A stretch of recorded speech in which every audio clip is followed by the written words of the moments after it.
À quoi ça sert de faire ça? Cette question, elle est essentielle, parce qu'elle pose la question du sens.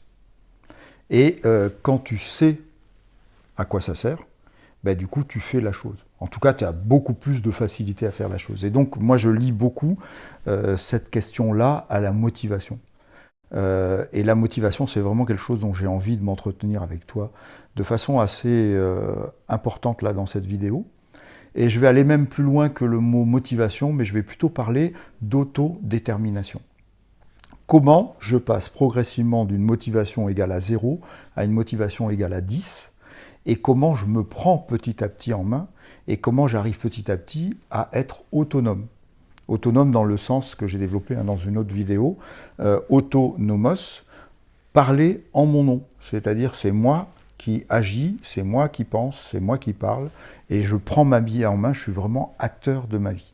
Alors je ne sais pas si tu as envie de ces choses-là, mais je vais un petit peu développer ce qu'on appelle le tableau d'autodétermination, TAD si tu veux chercher sur Internet. Imagine-toi une échelle, et puis on va commencer par le bas de l'échelle en fait. Tout en bas de l'échelle, on trouve ce qu'on appelle la motivation. L apostrophe A tiré du 6, motivation, A dans le sens absence de motivation. Et donc, tout en bas de l'échelle, à 0, tu es en absence de motivation. Et tu trouves beaucoup des personnes qui, par exemple, sont résignées. Ou d'autres qui se dévalorisent. Résigné, ben, c'est comme ça, j'y peux rien, j'accepte. Et en fait, le simple fait de dire ou de penser ça te laisse dans l'immobilisme. C'est-à-dire, étant donné que tu t'es résigné, c'est comme ça, c'est pas autrement, ben tu vas absolument rien mettre en action qui puisse changer la donne. Tu vas conjuguer avec, et puis tu vas t'y faire.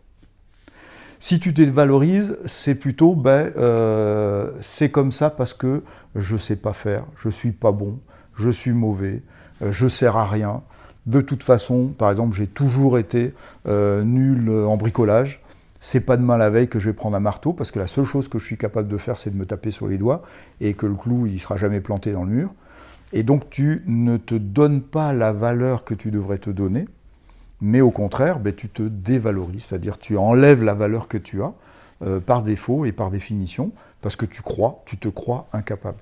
Donc ça, c'est vraiment le bas de l'échelle. Tu imagines bien que quelqu'un qui est résigné et quelqu'un qui se dévalorise, c'est quelqu'un qui a tendance à ne pas passer à l'action.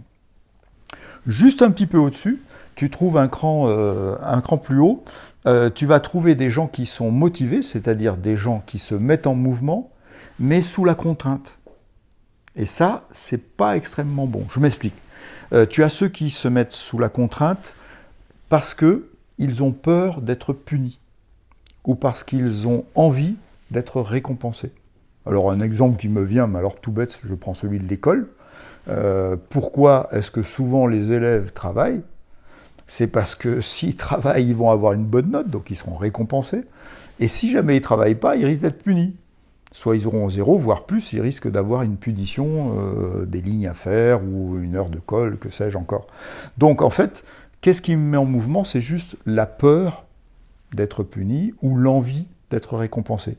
Le problème, c'est que ça, c'est très éphémère. Et ça dépend vraiment de l'extérieur, parce que si j'ai pas, entre guillemets, la carotte, je ne vais pas avancer.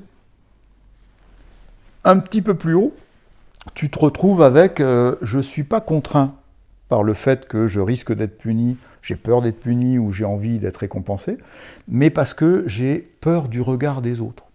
J'ai peur d'avoir honte. Alors je redonne un exemple de l'école. Pourquoi j'ai appris ma leçon? Pourquoi j'ai appris ma récitation? Parce que j'ai peur que si la prof ou le prof m'interroge, je sois là comme un andouille à pas savoir ma leçon. Donc pour cette raison-là, je vais l'apprendre. Mais c'est vraiment une raison qui reste extérieure à moi. Et puis l'autre raison, c'est parce que c'est ce qu'on appelle les conventions sociales. Si je reviens à l'école, parce qu'un élève, c'est fait pour apprendre. Sinon, il n'est pas élève. Donc l'élève, il est là pour travailler. Il ne faut pas qu'il se pose la question au-delà de ça. C'est comme ça. Alors, ce n'est pas la résignation, hein. C'est un niveau supérieur. Hein. On est au niveau 3-4 environ. Donc, on a d'un côté, j'ai besoin d'une carotte pour avancer. Et le bâton, d'ailleurs, hein, c'est bâton ou carotte. Et l'autre, c'est plus qu'est-ce que les autres vont penser de moi. Jusque-là, tu sens bien que la motivation, c'est-à-dire ce qui te met en mouvement, est complètement extérieur à toi.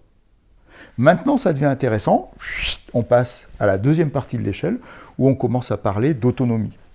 Dans le premier étage de cette nouvelle fusée, il y a quelque chose qui va chercher le sens. Et c'était mon introduction tout à l'heure. C'est-à-dire, je suis motivé, je me mets en mouvement parce que je sais à quoi ça sert. D'où la fameuse question que les enfants posent assez naturellement dès qu'ils arrivent au monde. À quoi ça sert? Pourquoi tu me demandes de faire ça? Parce qu'ils ont besoin de savoir quel est le sens qui est derrière pour pouvoir le faire. La deuxième chose aussi, c'est avoir un objectif, avoir un but.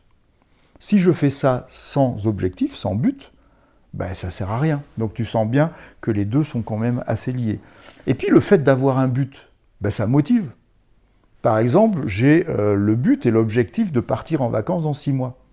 Ben, du coup, je suis motivé de mettre de l'argent de côté, d'aller faire des démarches auprès d'une agence de voyage, d'aller chercher sur Internet des lieux et des situations, d'aller rechercher le meilleur prix pour pouvoir séjourner chez l'habitant, dans un hôtel, etc.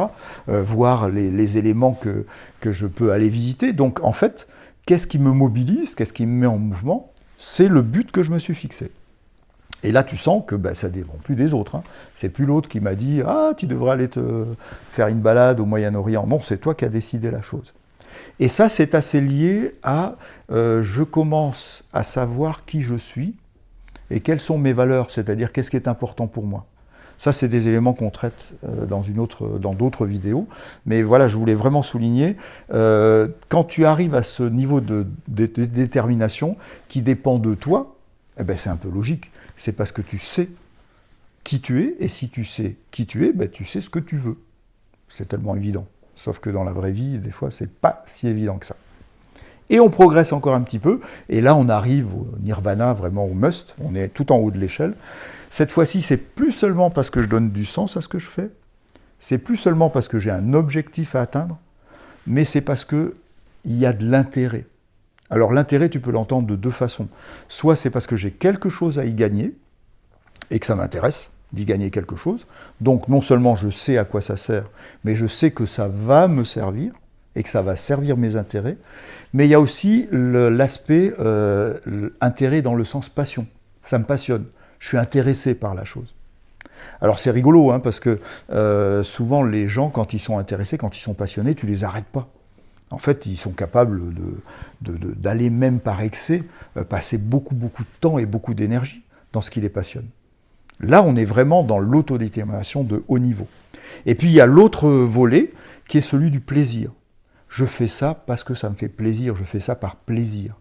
Et la notion de plaisir, elle est importante parce que je pense qu'on est dans un monde dans lequel on oublie de se faire plaisir, on s'oublie. On oublie que c'est important, le plaisir pour soi. J'en parle dans une autre vidéo, mais ça travaille un petit peu sur la dopamine, qui est justement une sorte de récompense plaisir. Et le cerveau fonctionne beaucoup. Il est capable de te relever des défis quand il est dopaminé. Donc ça, c'est vraiment quelque chose d'important. Et là, tu sens bien que la détermination, elle est à son maximum. En général, des gens qui font les choses par intérêt, par passion, et par envie, et par plaisir, c'est des gens, tu ne les arrêtes pas. Plus tu as une source de motivation à l'intérieur de toi, et moins tu dépends des circonstances et des personnes à l'extérieur. Alors du coup, j'ai envie de te dire, là, tout de suite, comment tu te situes dans cette échelle d'autodétermination, dans cette échelle de motivation? Est-ce que tu es plutôt quelqu'un de résigné, quelqu'un qui se dévalorise? Est-ce que tu es quelqu'un qui marche un petit peu au bâton à la carotte? Est-ce que tu es quelqu'un qui dépend beaucoup du regard des autres? Est-ce que tu es quelqu'un qui donne du sens à ce que tu fais? Est-ce que tu es quelqu'un qui a des objectifs à atteindre? Est-ce que tu es quelqu'un qui prend de l'intérêt et qui est passionné par ce que tu fais, qui prend du plaisir à ce que tu fais? À toi de juger.